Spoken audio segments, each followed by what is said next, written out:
Welcome to Reformed Thinking. It is Sunday, January 25, 2026. If you are joining us today, you might be driving to worship or perhaps sitting with a cup of coffee, preparing your mind for the week ahead. We're glad you're here with us. It is good to be here. And, well, frankly, considering the topic we're tackling today, we probably all need that coffee. We're looking at something that's happening right now, something that has shifted the nature of conflict over, the last 6 months in a way that is just, it's hard to overstate.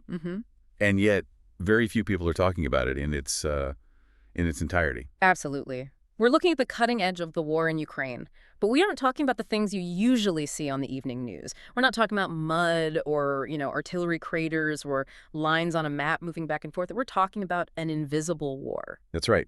I mean, the visible war is horrific enough. We all see that. But the decisive battles of late 2025 and now early 2026, the battles that are actually determining who lives and who dies, they're being fought in the electromagnetic spectrum. It's the silent siege. That's the phrase that really jumped out at me from the research. We've moved from a war of artillery to a war of drones. And now we're in what some are calling the war of algorithms. Yeah. And the premise for our discussion today, for this deep dive, is really to understand three things. First, we need to get our heads around this radio-electronic wall that Russia has built. Which is it's a terrifying technical achievement, by the way. It really is. Right.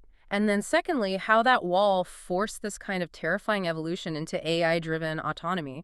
We're talking about machines that kill without a human signal. Without a tether. Without a tether. And third, and this is where we really need to put on our theological hats, we need to analyze the moral gambit of this shift. Yeah. We need to look at this through the lens of the Westminster Standards, the nature of sin, and what happens when you lose common grace on the battlefield. It is a heavy lineup. Yeah. But it's necessary. Because as Christians, we can't just look at warfare as a technical problem. It's a moral event, and the technology is changing the moral calculus faster than our ethics have kept up. So let's unpack this. Let's start with the silent siege. We have this image in our heads of, World War I style trenches in Ukraine, and that's still true physically, but electronically, something massive has changed in the last year. It really has. If you go back to 2022 or 2023, the war was dynamic. It was a war of maneuver. Then it became static, an artillery duel. But now the airwaves are the primary theater. Okay. The Russians have established what analysts are calling a radio-electronic wall.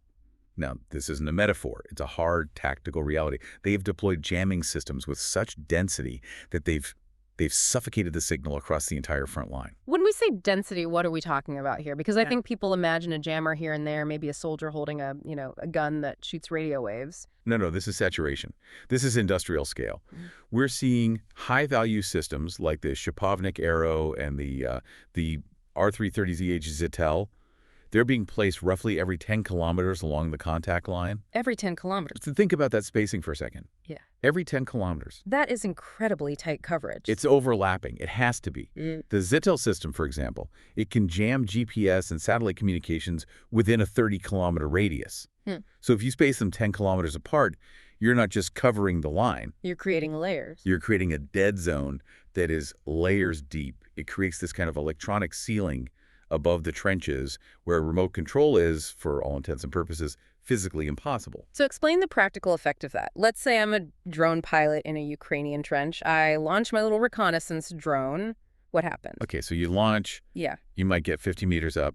You might get a kilometer out. And then you hit the wall. The digital umbilical cord, that invisible radio link connecting your controller to the machine, is severed.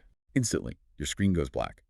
The drone, which was relying on that signal to know what to do, suddenly has no brain. It just drifts. It gets carried away by the wind. Right. Or just falls out of the sky. It's like being blindfolded and earplugged at the same time. Precisely. And the attrition rates they're just staggering. We have data going back to late 2023 showing Ukraine was losing something like 2,000 drones per week to this kind of suppression. Per week? Per week. By late 2025, for non-autonomous systems, the standard remote control drones, the life expectancy in contested sectors is virtually zero. You launch it, you lose it. It's just throwing money into a black hole. And this isn't just affecting the little, the cheap FPV drones, right? This is hitting the big stuff, the stuff that we in the West spent billions and billions of dollars developing. And that is the real shock to the NATO doctrine. It really is.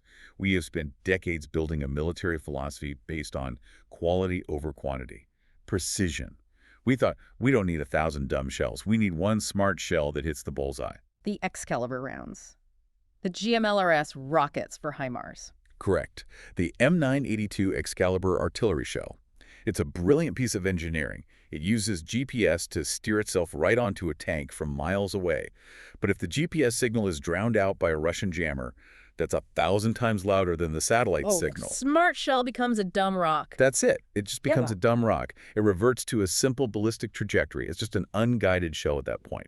We're seeing failure rates of 75 to 80% for these precision munitions. 75 to 80%. That is a catastrophic failure rate for a weapons system that costs, what, $100,000 a round? It's bankruptcy. It's military bankruptcy. It degrades the entire Western theory of war.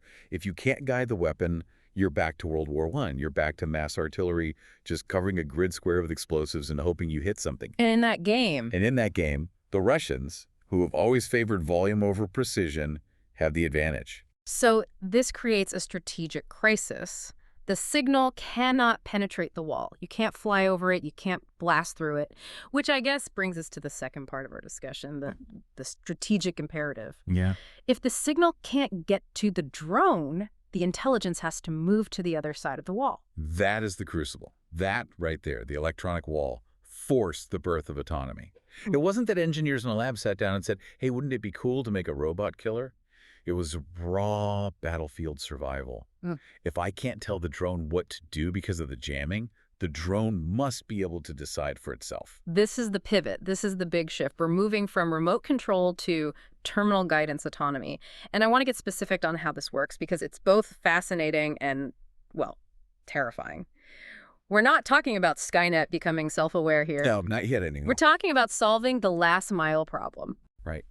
The last mile is that final approach. It's the most critical phase. You might be able to guide the drone to the general area, maybe high up where the signal is a bit better. But as soon as it dives toward the target, a tank, a trench, it enters the thickest part of the jamming soup. That's where the video feed cuts out. Every time. Every time. In the old days, and I mean like 2 years ago, that was a miss. The drone was lost. Now the software takes over. And the way it does it is by learning to see. It's something called visual odometry. Yes. Think about how a bird navigates. A hawk doesn't have a GPS receiver. It doesn't talk to a satellite. It sees the ground. It sees the flow of the trees and the grass passing beneath it, and its brain calculates speed and direction based on that visual flow. So the drone is doing the same thing. It's just looking at the ground texture. Correct. It has an onboard camera and a small processor that analyzes the optical flow. It's constantly calculating, okay, based on how fast that rock is moving across my field of view, I must be traveling at this speed in this direction. It allows the drone to navigate without GPS. It creates its own map in real time. So the Russian jammer can be screaming static on every frequency imaginable? The drone doesn't care. It's not listening. It's looking. It's deaf, but it can see. And then comes the next step, the target recognition. This is where the AI really steps in. It's not just flying anymore, it's hunting. It uses onboard neural networks. These are compact AI models, chips, effectively, that have been trained on thousands and thousands of hours of combat footage. They know what a T-90 tank looks like from above, from the side, in summer and winter. They know the thermal signature of a logistics truck versus a civilian car. They know the heat outline of a human being curled up in a foxhole. So the operator, who might be 5 kilometers away in a bunker, basically says, okay, there's a target in this 1 kilometer box, and then clicks go. That's the fire and forget protocol. The operator designates a kill box. Go here, look for armor. As soon as the drone enters that box and its camera picks up the shape of a tank, the algorithm locks on. It calculates the interception course, it adjusts for wind, it leads the target if it's moving, and it dives. At that point, the human could put down the controller and walk away. The outcome is already determined by the code? It's locked in. The machine is finishing the job. The statistics on this are they're wild. In a heavy jamming environment, a human pilot, even a really good one, might have a success rate of, what, 10 to 20%? If they're lucky. And that's being generous. The video lag, the stress, it's almost impossible. But with these AI systems, we're seeing 70 to 80% success rates, even in the most contested airspace. It is a quantum leap in lethality. The machine doesn't panic. The machine doesn't get shaky hands. The machine doesn't suffer from a glitchy video feed. It just calculates and executes. And the efficiency of it is the real force multiplier. Before, you might need a whole swarm of 8 or 9 drones to guarantee you take out one tank because you just assume most will get jammed or shot down or just miss. You'd budget for failure. But now, Now you send one or two, which effectively means your ammunition stockpile just grew by 400% overnight. it changes the role of the human entirely. You're not a pilot anymore. You're not flying a joystick. You're a system administrator. That's a very good way to put it. You're programming search grids. You're managing a fleet of autonomous agents. You're telling them what to hunt, not how to fly. The skill set isn't manual dexterity. It's not video gaming anymore. It's tactical programming. And this is proliferating fast. We're not talking about a few prototypes in a lab. Ukraine is aiming for millions of FPV drones. I saw a number. 4.5 million is the target for 2025. And you have companies like Auterion, a Swiss-American firm, providing tens of thousands of these AI guidance kits. So you can take a dumb drone, an old one, you slap this small computer on it, upload the software, and suddenly it's an autonomous hunter. This is industrial-scale, AI-enabled warfare. Which brings us to the reaction. Because, Newton's third law applies to warfare too. For every action, there's an equal and opposite reaction. If the electronic wall doesn't work anymore because the drones are functionally deaf to the jamming, what do? You go back to basics. You have to. If you can't hack the software, you have to break the hardware. We are seeing a kinetic reaction, the return of the hard kill. It is ironic, isn't it? After all this, we have these hyper-advanced AI neural network drones, and the best defense against them is a shotgun. It's the paradox of high-tech versus low-tech. It really is. If a drone is using visual navigation, your multi-million-dollar electronic warfare suite is a paperweight. It is useless. So both the Russians and the Ukrainians are issuing Benelli M4 tactical shotguns to infantry in the trenches. Why shotguns specifically? Why not just use assault rifles? It's just physics. Hitting a small drone moving at 100 kilometers an hour with a single rifle bullet is incredibly hard. It's like trying to shoot a mosquito with a needle from 50 yards away. But a shotgun throws up a cloud of lead. You don't have to be perfect, you just have to be close. A drone is fragile. If one tiny pellet hits a rotor, the aerodynamics fail, and it comes tumbling down. And they're not even just using basic shotguns, they're upgrading them too. Smart sights. Yes. This is another layer of AI, ironically. We're using AI to fight AI. These sights, they're basically small computers. They track the drone, calculate its speed and trajectory, and then project a reticle that shows the soldier exactly where to aim to get a hit. They calculate the lead. It turns a regular soldier into a proficient skeet shooter. Instantly. It's duck hunt with lethal consequences. There's also this other innovation that I found kind of fascinating and grimly funny, the aerotrawl. It is grimly funny, but it is brilliant economics. Absolutely brilliant. Explain it to us. What is it? Okay, so shooting down a $500 drone with a $100,000 missile is a very quick way to lose a war. You just go bankrupt. Sure. But a net costs maybe $20. So the Ukrainians developed these interceptor drones that drag a suspended net through the air. It's basically aerial fishing. It is. That's a perfect description. The interceptor drone flies into the path of the incoming enemy FPV drone. The net hits the rotors, and it's just mechanical entanglement. The rotors get fouled, the motor burns out trying to spin against the resistance, and physics takes over. It just crashes. It's so crude. It's so simple. It's crude, but it works. It attacks the one thing the AI cannot rewrite. The AI can rewrite its code to ignore jamming. It can learn to identify new targets, but it cannot rewrite the laws of physics. It cannot rewrite the fact that it needs spinning blades to stay in the air. If you tangle the blades, the AI dies. The hard kill is the final argument when the frequency debate fails. That's a powerful line from the research. It is the brutal physical economy of war. There is one more piece of weird engineering I want to touch on before we move to the theology. Fiber optics. Yes. The wired drone. The throwback. This feels like stepping back into the 1980s. Drones spooling out miles of ultra-thin fiber optic cable behind them. It sounds crazy. It does sound archaic, doesn't it? But think about the problem they're trying to solve. The air is full of jamming. Radio is unreliable. What is the one way to have a perfectly clear, unjammable video feed? A physical wire. A physical wire. So they fly these things with a physical tether connecting them to the soldier. They're unspooling kilometers of this hair-thin cable. It is totally immune to electronic warfare. You can't jam a glass fiber with radio waves. Right. But of course, it has massive physical limitations. Right. You can catch the wire on a tree, on a building. You can't fly in circles. Your range is limited by the length of your spool. But it just shows the desperation. The desperation to bypass the radio spectrum is so high that they are literally tethering their weapons to themselves again. It's a constant loop. It's a never-ending cycle. And that leads us perfectly to the fourth section of our dive, the feedback loop. This isn't a static situation. It is an arms race of learning. And speed is the weapon. Yeah. That is the key takeaway here. It used to be that military technology evolved over years, sometimes decades. You'd build a tank, and 10 years later, you would upgrade the armor. Now, obsolescence happens in weeks. Weeks. That's hard to even comprehend. It is. You write a code update for the drone's targeting system. The enemy figures out a new jamming pattern to block it a week later. So you update the code again, they update the jammer, then you switch to full autonomy to bypass the jammer. So they switch to shotguns with smart sights. It's a cycle. Proliferation, denial, autonomy, adaptation. And the winner isn't the one with the best tank or the biggest bomb. It is the one with the fastest learning loop. Correct. The ODA loop observe, orient, decide act is now happening at the speed of software development. It's observe, code, deploy. How fast can you see that your drone is failing, figure out why, write a patch, and get that patch onto the drone in the trench?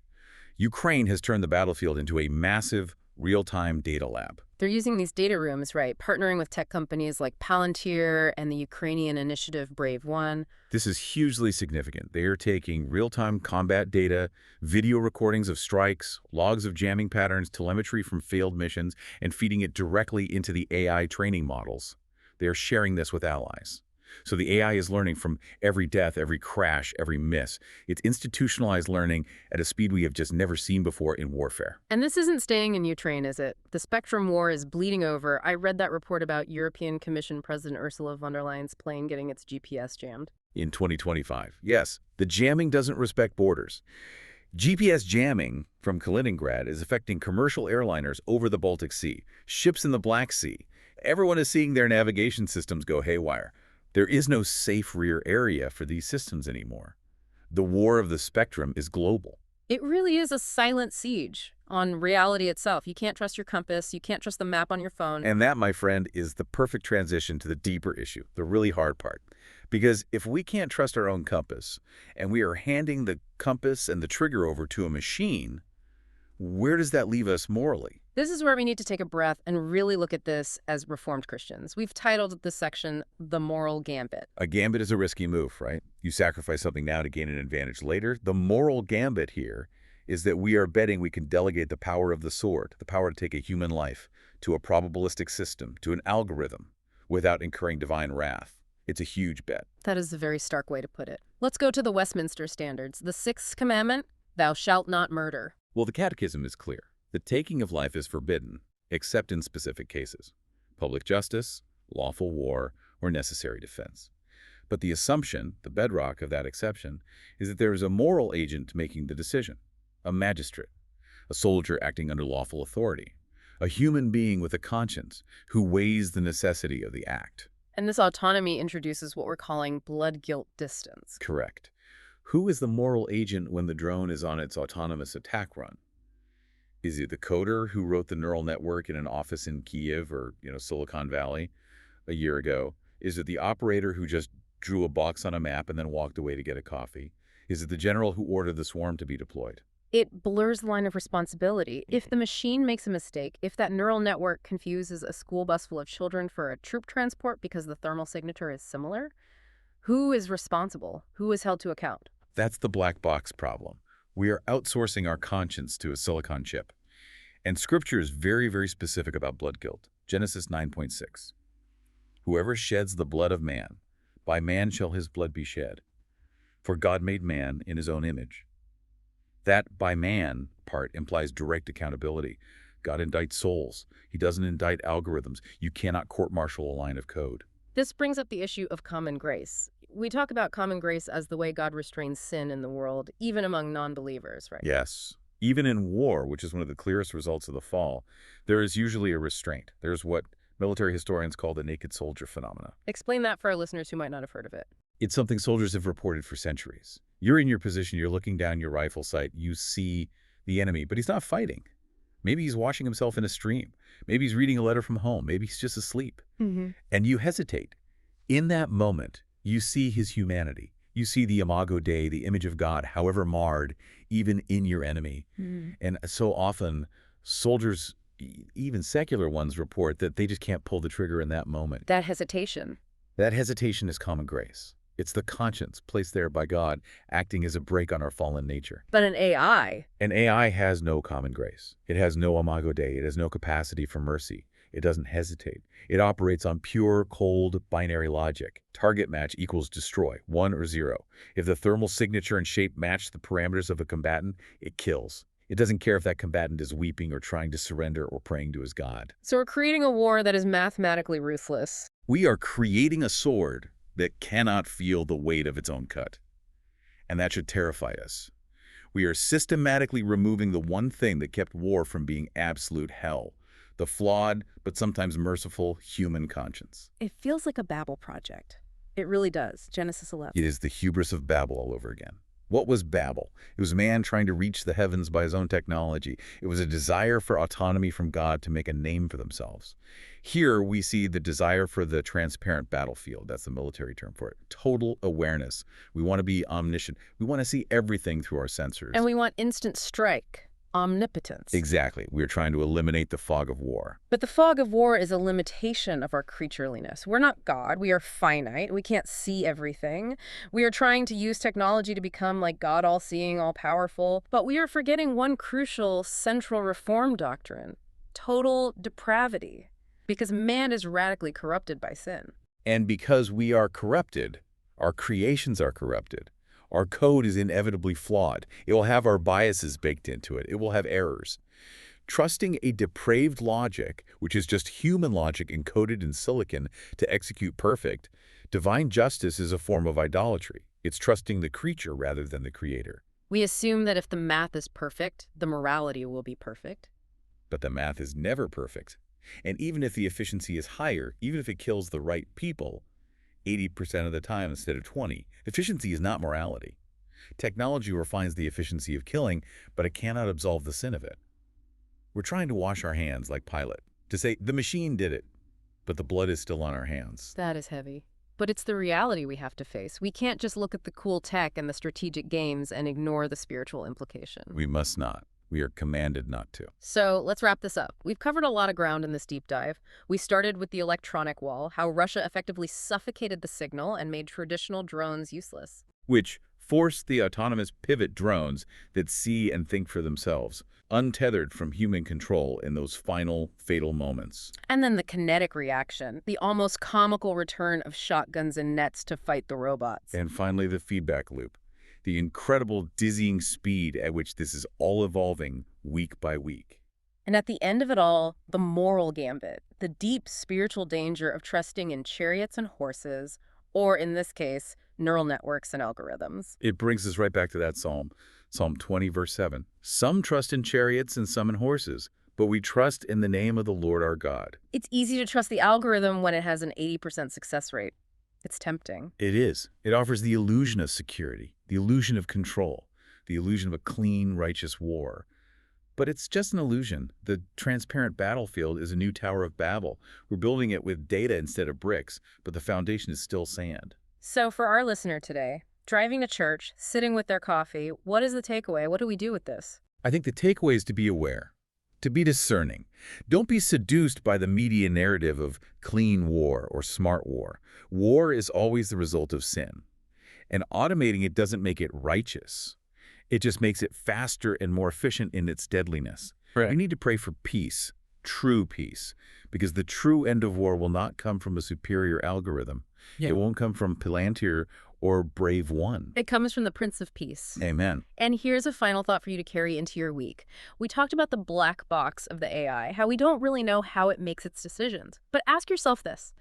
In your own life, how often do you try to create black boxes to hide your own moral responsibility? How often do we use systems or policies or I was just following orders or that's just how the market works to distance ourselves from the impact of our actions on others? That is a convicting question. The drone is just a mirror. It reflects the shortcuts our own hearts want to take. Thank you for joining us on this deep dive into reformed thinking. We hope this helps you navigate the invisible wars of your own world with a little more wisdom and a little more grace. Go in peace.